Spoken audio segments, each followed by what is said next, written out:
প্রিয় শিক্ষার্থীরা, এই প্রোগ্রামে তোমাদের সবাইকে শুভেচ্ছা ও স্বাগতম। আমি তোমাদের সাথে আছি মোহাম্মদ জাহিদুল ইসলাম, দশম শ্রেণীর গণিত বিষয়ের 13.1 অর্থাৎ সমান্তর ধারা এই অধ্যায়টি নিয়ে। আমরা এই অধ্যায়ে এর আগে বিভিন্ন সমান্তর ধারার সূত্র প্রতিষ্ঠা করেছি এবং সেই আলোকে কিছু ম্যাথ করেছি। তো আজকের এই টপিকস শেষে তোমরা সমান্তর ধারার সূত্র প্রয়োগ করে গাণিতিক সমস্যার সমাধান করতে পারবে। তো আশা করি তোমরা সবাই মনোযোগ দিয়ে শুনছো, লিখছো, সামনে বই খাতা নিয়ে প্রয়োজনীয় উপকরণ নিয়ে আসো। তো আমরা শুরু করি। তোমাদের যে 256 পৃষ্ঠায় 24 নম্বর যে ম্যাথ সেটা দেখো। বলা আছে কোনো সমান্তর ধারার দুইটি নির্দিষ্ট পদ অর্থাৎ এলতম পদ এল স্কোয়ার এবং কেতম পদ কে স্কোয়ার। প্রথম পদ যদি এ হয় আর সাধারণ অন্তর যদি ডি হয়, তাহলে উদ্দীপকের আলোকে সমীকরণ গঠন করতে হবে। তাইলে আমরা যেসব বিষয়গুলো দেয়া আছে সেগুলো একটু দেখি কি কি দেয়া আছে, সেই আলোকে আমরা সূত্র তৈরি করার সমীকরণ তৈরি করার চেষ্টা করি। তো দেয়া আছে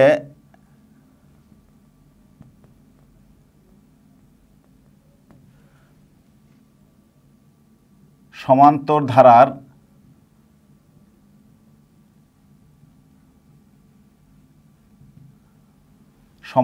ধারার এলতম পদ ইকুয়ালস টু এল স্কোয়ার, কেতম পদ ইকুয়ালস টু কে স্কোয়ার। আরও দেয়া আছে প্রথম পদ, যেটা কয়ের জন্য প্রথম পদ হলো ইকুয়ালস টু এ সাধারণত ডি। এটা আমাদের দেয়া না থাকলে সেক্ষেত্রে ধরে নিতে হতো, যেহেতু দেয়া আছে তো আমাদের একটু সুবিধা করে দিয়েছে। প্রথম পদ এ সাধারণ অন্তর ডি। আমাদের এই দুটি সমীকরণ তৈরি করতে হবে। যেসব উদ্দীপকে এবং ক নাম্বার কোশ্চেনে যেসব উপত্যগুলো দেওয়া আছে সেই উপত্যগুলোকে আমরা অ্যাপ্লাই করে দুইটা সমীকরণ তৈরি করব। তো আমরা এই অধ্যায়ের যে সূত্রগুলো জানি, সূত্রগুলো আমি যদি তোমাদের একটু স্মরণ করে দিই, তোমরা নিজেরাও স্মরণ করার চেষ্টা করো যে এনতম পদ কী ছিল আমাদের, a plus n minus 1 into d. প্রথম এন পদের সমষ্টি কী ছিল, এন পদের সমষ্টি হলো যে s n equals to n by two a plus n minus 1 into d. আর ছিল আমাদের যে s n equals to n by two a plus p, যদি শেষ পদ দেওয়া থাকে। তো আমাদের এই সূত্রগুলো আমাদের জানা আছে। তো সেই সূত্র প্রয়োগ করেই আমরা এই যে সমীকরণ তৈরি করব। তাইলে আমরা জানি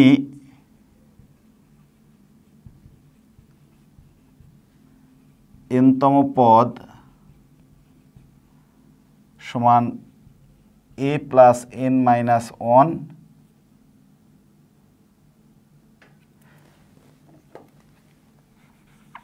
এটা হলো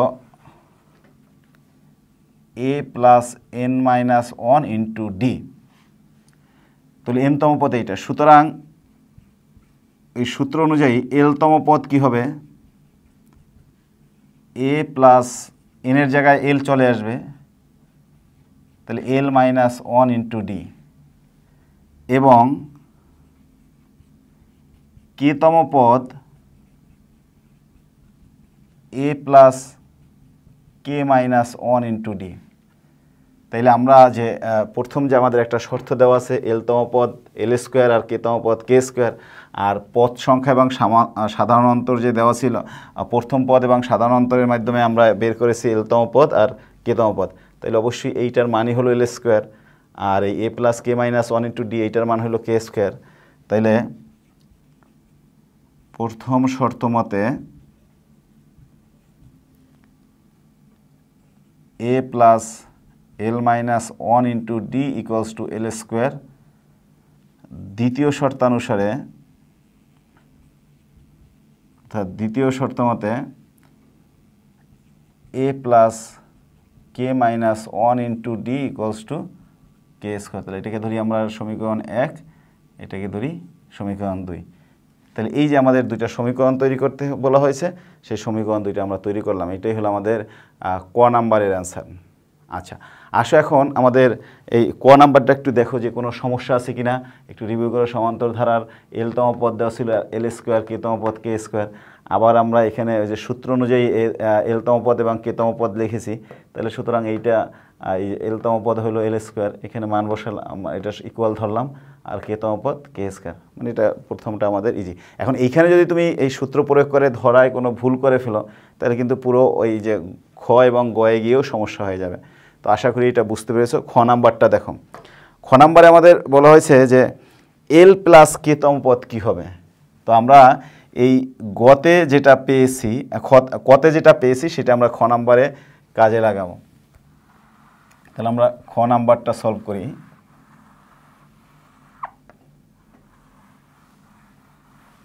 খ নাম্বারটা দেখো, ক হতে পাই a plus l minus 1 into d equals to l square.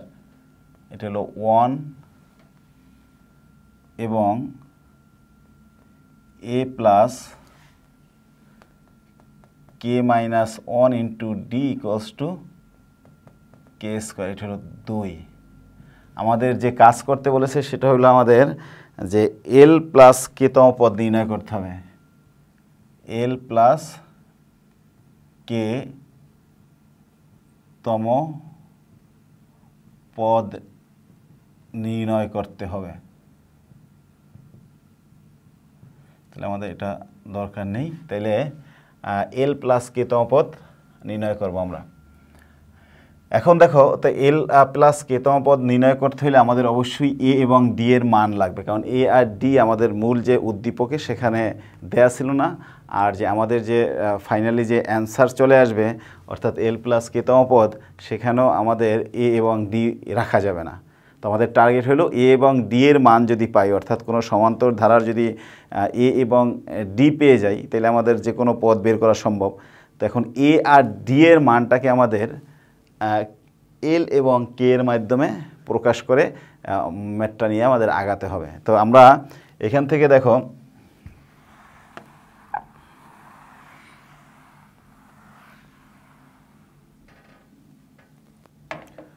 এই দুইটাকে যদি আমরা সমীকরণ দুইটাকে যদি বিয়োগ করে দেই, তাইলে একটা এ চলে যাবে, শুধুমাত্র মানে যে দুইটা মূল অজানা রাশি আমাদের এ আর ডি, তাহলে এখান থেকে ডি থাকবে। তাইলে আমরা 1 থেকে 2 যদি বিয়োগ করে দেই,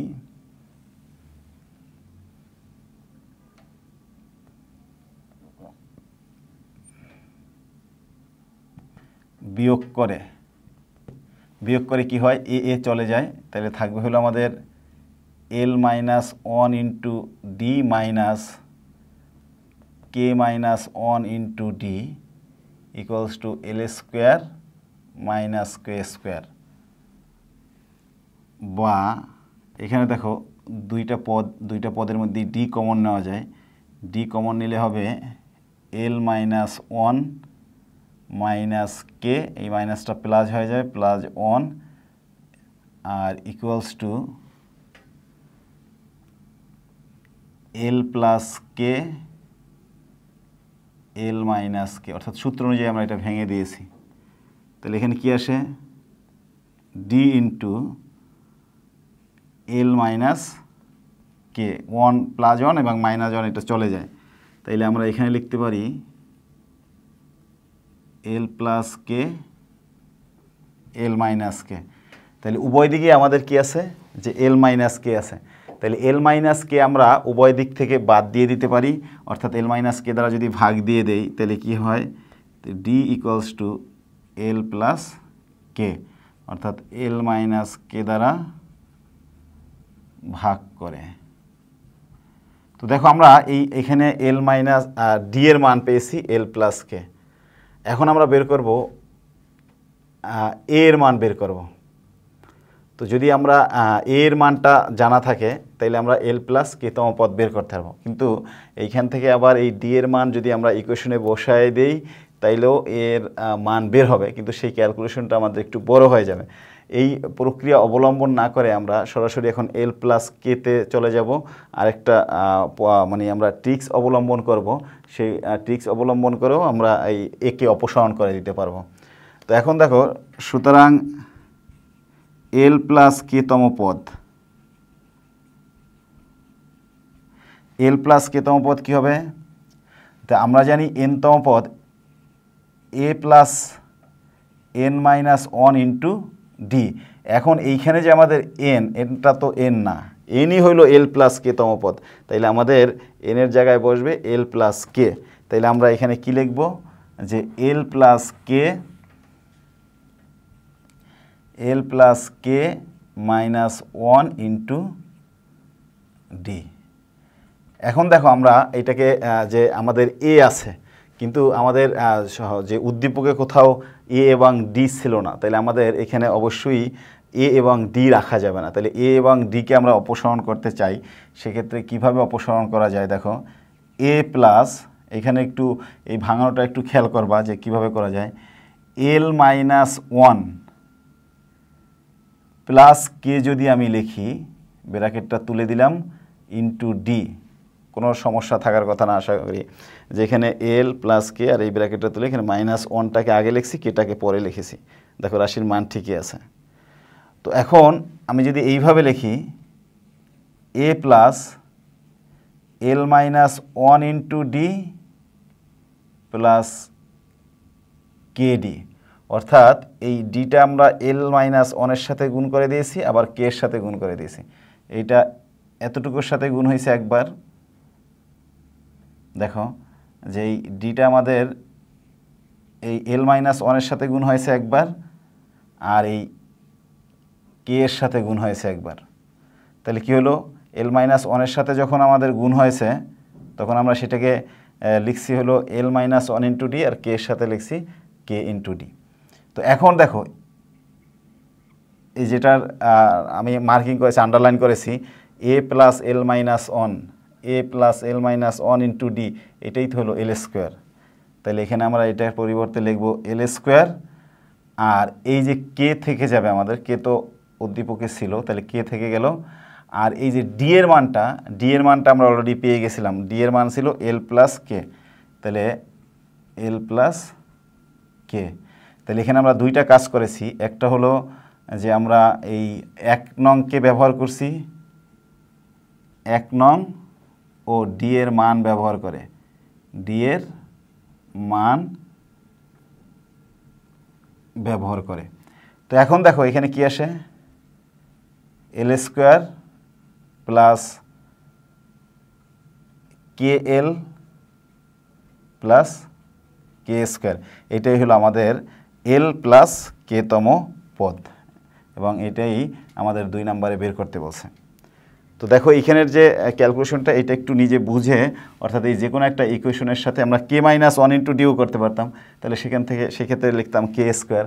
তাহলে এভাবে আমরা অর্থাৎ এই ইকুয়েশন থেকে সরাসরি ট্রিক্স অবলম্বন করে মান বসাবার জন্য এই কাজটা করেছি। আমরা আরেকটা কাজও করতে পারতাম, যে এই পর্যন্ত করার পরে ডি এর মান এখানে বসিয়ে দিয়ে, তো ডি এর মান যদি আমরা এখান থেকে এখানে যে কোনো একটা সমীকরণে ডি এর মান বসাই, তাহলে সেক্ষেত্রেও এ এর মান বের করা যেত, ওই প্রক্রিয়া অবলম্বন করেও কাজটা করা যেত, সেক্ষেত্রে একটু কাজটা হয়তো বড় হতো আর কি।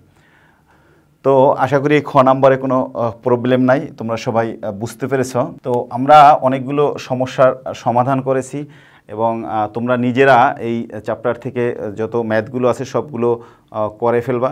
তোমাদের জন্য হোমওয়ার্ক দিয়ে দিলাম আমি, এগুলো কাজগুলো অবশ্যই করবা।